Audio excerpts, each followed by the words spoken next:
قوم الظالمين سيعلم الذين ظلموا أي منقلب ينقلبون ما تم سيد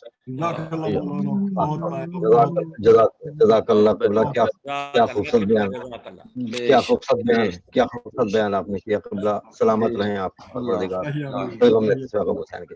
میں نوحہ کے لیے برادر ہمارے بہت ہی محترم زاہد جعفری صاحب سے گزارش کروں گا کہ ماتم حسین کے لیے نوحہ پڑھنے کے لیے تشریف لائیں. بی بی کو پرساد ہے.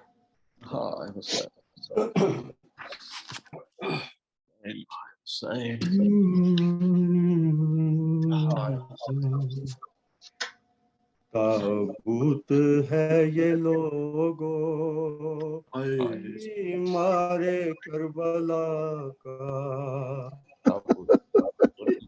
ہے یہ لوگو مارے کربلا کا. زہرا چلی لہد سے، زہرا چلی لہد سے، زہرا چلی لہد سے، پڑھتی ہوئی یہ نوحہ. تابوت ہے یہ لوگو بیمار کربلا کا. تابوت ہے یہ لوگو بیمار کربلا کا. تابوت کو اٹھانے آئے نجف سے حیدر، سر پیٹتی ہے زہرا گریا کنا پیمبر. سر پیٹتی ہے زہرا گریا کنا پیمبر. دیتی ہے پرسہ زینب شبیر کے پسر کا. تابوت ہے یہ لوگو بیمار کربلا کا. تابوت ہے یہ لوگو بیمار کربلا کا. باد حسین جس نے ہر گام غم اٹھایا، روز اجل کا وعدہ بیمار نے نبھایا. روز اجل کا وعدہ بیمار نے نبھایا. بے کا ماتمی تھا اب ماتمی ہے کنبا.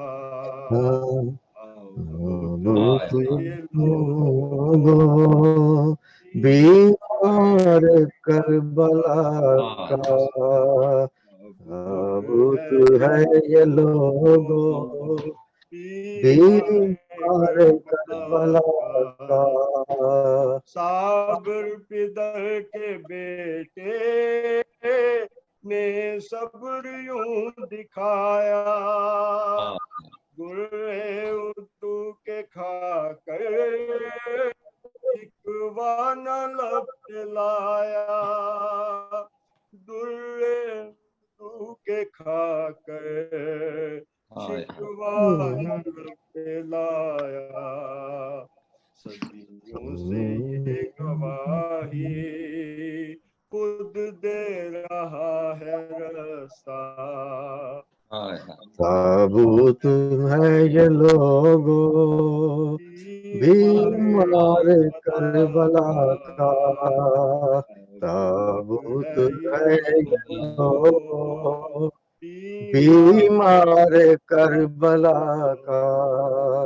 کیا دیکھا شام جا کر بیمار کربلا نے، اس غم میں زندگی بھر بہتے تھے خون کے دھارے. اس غم میں زندگی بھر بہتے تھے خون کے دھارے ایسے چلا جنازہ کرتی ہے موت گریا تابوت ہے یہ لوگ بیمار کربلا کا تابوت ہے یہ لوگو بیمار کربلا کا زنجیر کر رہی ہے اس غم میں نوح اب تک ہے توک اور بیڑی کے زخم تازہ اب تک ہے توک اور بیڑی کے زخم تازہ اب تک زخمی نے سر دیا ہے دیکھو کفن نہ پایا تابوت ہے یہ لوگو بیمار کربلا کا تابوت ہے یہ لوگو بیمار کربلا کا ساجد تیرے قلم نے ثابت یہ کر دیا ہے لکھتا ہے تو جو نوح جاد کی عطا ہے لکھتا ہے تو جو نوح سجاد کی عطا ہے جس کے کرم سے زاہد پڑھتا ہے روک نوحہ تابوت ہے یہ لوگو بیمار کربلا کا تابوت ہے یہ لوگو بیمار کربلا زہرا چلی لہد سے زہرا چلی لہد سے زہرا چلی لہد سے پڑتی ہوئی یہ نوحہ تابوت ہے یہ لوگو بیمار کربلا جزاک اللہ زاہد بھائی جزاک اللہ کیا کہہ رہے ہیں ماشاءاللہ آپ ہمیشہ خوبصورت ہی پڑھتے ہیں کیا کہنے آپ کی تعریف نہیں کر سکتا مولا آپ کو اس کی طرف آپ کی توفیقات میں اضافہ کرے آپ کو کوئی غم نہ دے سوائے غم سن کے میں اس کے ساتھ ہی میں ڈاکٹر قمر عابدی صاحب سے گزارش کروں گا زیارت اور دعا کے لیے ڈاکٹر قمر عابدی صاحب السلام علیکم ورحمۃ اللہ توجہ زیارت اپنی زیارت پڑھنے کا شرف حاصل کرتا ہوں اپنی جانب سے اپنے والدین جملہ مومنین و مومنات حاضرین اور خصوصاً بانی مجلس جون رضوی صاحب کے مرحومین کی جانب سے تمام ملت جعفریہ کے مرحومین کی جانب سے قربتاً اللہ بسم اللہ السلام علیکہ یا سید الساجدین السلام علیکہ یا زین العابدین السلام علیکہ یا حلیف الحسرات السلام علیکہ یا زفنات السلام علیکہ یا صاحب العبرات السلام علیکہ یا سیر القربات السلام علیکہ یا آدم آل العباد السلام علیکہ یا ابن قامس اہل الکساء السلام علیکہ یا ابن سید الشہداء السلام علیکہ یا امادت اتقیاء السلام علیکہ ورحمۃ اللہ وبرکاتہ السلام علیکہ یا ابا عبداللہ السلام علیکہ یا ابن رسول اللہ السلام علی الحسین وعلی علی ابن الحسین وعلی اولاد الحسین وعلى أصحاب الحسين وعلى أنصارك المستشهدين مع الجميع ورحمة الله وبركاته. السلام عليك يا ابن أمير المؤمنين. السلام عليك أيها العبد الصالح المطيع لله ولرسوله. السلام عليك يا أبو الفضل العباس. السلام عليك ورحمة الله وبركاته. السلام عليك يا ابن رسول الله. السلام عليك يا ابن حسين الشهيد. السلام عليك أيها الشهيد وابن الشهيد. السلام عليك أيها المظلوم وابن المظلوم. لعن الله متان قتلتك ولعن الله متان ظلمتك ولعن الله متان سمعت بذلك فرضيت به. السلام عليك يا غريب الغرباء. السلام عليك يا مغيث الشيا وزوار في يوم الجزاء. السلام عليك يا علي بن موسى الرزا. السلام عليك وعلى آبائك السبعة وابنائك الأربعة. السلام عليكم ورحمة الله وبركاته. السلام عليك يا صاحب العصر والزمان. الأمان الأمان الأمان من فتنة الزمان. السلام عليك يا إمام زماننا هذا. أجل الله تعالى فرجك وسهل الله تعالى مخرجك وظهورك. السلام علیکم ورحمۃ اللہ وبرکاتہ. شریک ہو جائیے اس میں. اللہم ولیک الحجۃ ابن الحسن صلی اللہ علیہ وآلہ فی هذه الساعة وفی كل ساعة ولیا وحافظا وقائدا وناصرا ودلیلا وعینا حتی تسکنہ ارضک وتمتعہ فیہا طویلا برحمتک یا ارحم الراحمین. اللهم صل على محمد وعلى محمد. اللهم جزاک اللہ جزاک اللہ ڈاکٹر صاحب مولا آپ کی توفیقات عطا کرے. کوئی غم نہ دے صبح غم سے پروردگار صحت تندرستی عطا فرمائے. ہم شکر گزار ہیں ناظرین آج کی اس مجلس کے بانی کے جنہوں نے ہمارے ساتھ تعاون کیا اور ہم میں شکر گزار ہوں قبلہ کا بھی. انہوں نے جس خوبصورت انداز میں مجلس پڑھی ہے ماشاءاللہ سے روح تازہ ہو گئی. کیا خوبصورت ان کے فضائل مولا سجاد کے اور مسائب ان کے پڑھے. مولا ان کی توفیقات میں بھی اضافہ کرے. ہم اس کے ساتھ ساتھ میں اس مجلس کا تمام تر ثواب جو ہے میں ہدیہ کرتا ہوں آخری امام زمانہ کو اور ہمارے جو آج کے بانیان ہیں ان کے تمام مرحومین کے پروردگار جو ہے درجات بلند کرے اور ان کو جنت الفردوس میں جگہ دے. آپ تمام حضرات کے مرحومین کے بھی درجات بلند کرے پروردگار. تمام حضرات کا شکریہ. میں شکر گزار ہوں اپنی طرف سے اور اردو فاؤنڈیشن کی طرف سے. میں آخری لمحات کے لیے اور آخری کلمات کے لیے میں ڈاکٹر غضنفر جعفری صاحب سے درخواست کروں گا کہ وہ مجلس کا اختتام کریں. ڈاکٹر غضنفر جعفری صاحب. جی توقیر صاحب ماشاءاللہ آپ نے بہت ہی خوبصورت انداز سے وضاحت فرمائی. مولا فرمائے اور خانوادے پہ تمام اپنی رحمت نازل فرمائے. آمین آمین. ایک بار پھر مشکور ہوں ہمارے جون صاحب کا کہ جنہوں نے آج کی اس مجلس کا انعقاد کیا اور تمام ذاکرین اور سامعین جو تشریف لائے. سوچتا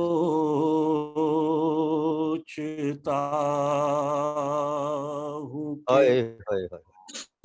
عابد کا حال کیا